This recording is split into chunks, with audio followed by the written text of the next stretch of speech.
Good to see that. Let's before we move forward, I think Monty deserves a big round of applause for picking up so much of information. Thanks, Monty, for all the information. Probably most of you who have seen the slides would have noticed we had a fall between 10 to 12, and we picked up steeply to touch the best in 2019, and we are again having difficult period, and with a very clear hope that we would again pick up, start climbing, and get on to better numbers in the days to come. Who else can give us this direction other than ever smiling my good friend Mr. Mathew Johnston? Mathew, it's all yours. Well, thank you very much, Balaji, and thank you very much, Nishi, for the kind invitation, as always, to address dear friends here at the AAERI convention. It is always a great pleasure to be here with you all, and I really commend the AAERI executive, all of you, for your great organisation skills and initiative to have a very fruitful roundtable this afternoon. Now, before I start my address, and I really want to thank Monty very much for his excellent presentation. I am a student of history, and I very much enjoy a history lesson as we got, and really do enjoy data. Now, I'm not the most numerate, I'm not like a statistician like my dear colleague Anu Jain in my team, but I think I can read the Department of Education data website.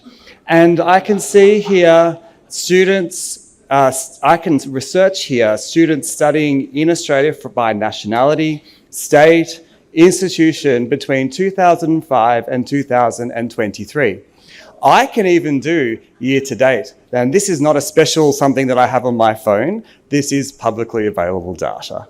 But thank you very much for the history lesson nonetheless, and I'm sure the lessons still stand. But thank you very much. In all seriousness, it is really a great pleasure to be here and with colleagues from the Australian university sector as well, and to have such eminent people from excellent institutions here as well, coming all the way from Australia, shows the commitment that Australia has to India and to South Asia and to all of you here in this room. And it is a great pleasure to be here with them and to share the spotlight. The Australian government got a bit of a rap tonight from our colleagues, and that's okay. What we have here in India is a really high functioning whole of government team consisting of Austrade, the Department of Home Affairs and Department of Education. We show up every single time to AAERI conventions. We meet with you all, we talk with you all. I want to really stress that this is a very unusual thing. Other regions around the world do not have this kind of coordination between Australian government agencies. And indeed, we have representatives of state governments here tonight as well, from Suchitagoka and from New South Wales. We work in a coordinated way, and we really value the relationship we have with Australian university representatives here in India and around the region, and in particular our relationship with AAERI and all of you here in this room.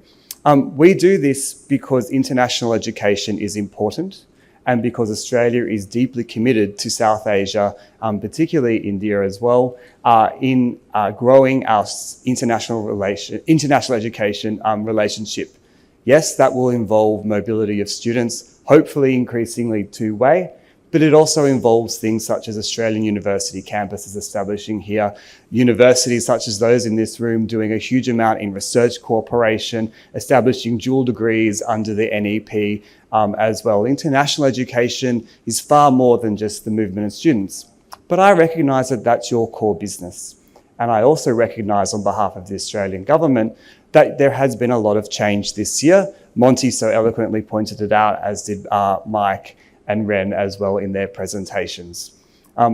We know that change can be difficult, and we do know that it can be unsettling and create confusion.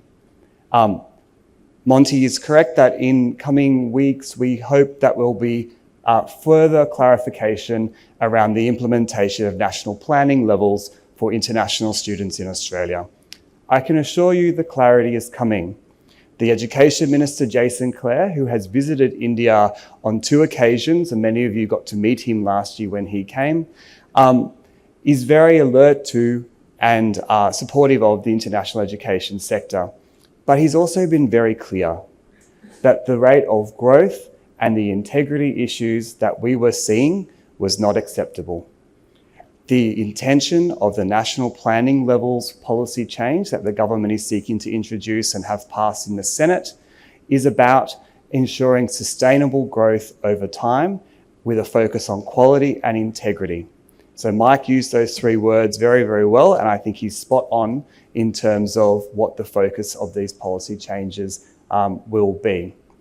I would really ask everyone in this room, it is very easy now with social media for rumours to run rife constantly about these things. The Australian government is not out to conspiratise and to create dramas for you all just for the fun of it. Trust us, it's not fun.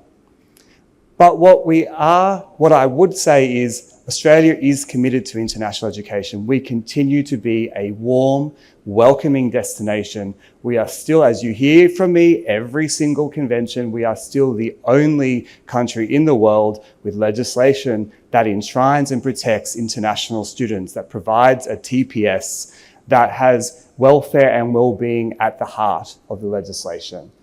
All of those strong things will continue. The quality of our educational institutions represented by these gentlemen here and by others in the room, that will continue. All of those things will continue, and we continue to welcome international students. Now, the Minister has been very clear that they want to get this back onto a more sustainable footing. I would really ask and implore that we don't indulge in gossip. We don't give in to confusion. Clarity is coming. I know that you want it sooner. I understand that. But governments are not a fast beast sometimes, but I can assure you clarity is coming.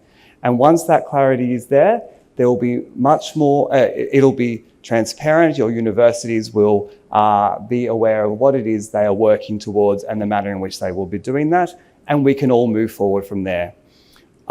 Please be reassured, and you can see this in all the public statements around the policy changes, that this is not about going backwards or turning back the dial.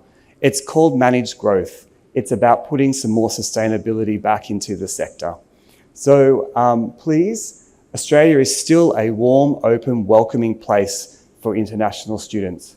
We want you to recruit the best young minds from India, from Nepal, from Bangladesh, from Sri Lanka, and all around this region to come and study with Australia. We do want that. The Minister has said that.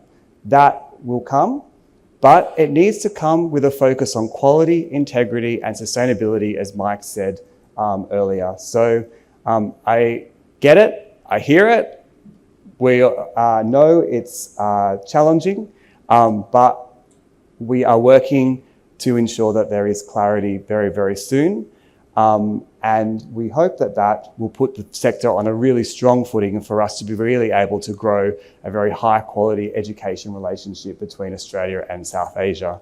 I thank you all very much for your commitment to Australia, for your commitment to recruiting the best students for our excellent world-class universities. And I really implore you to continue to do that and keep faith with us. Thank you very much.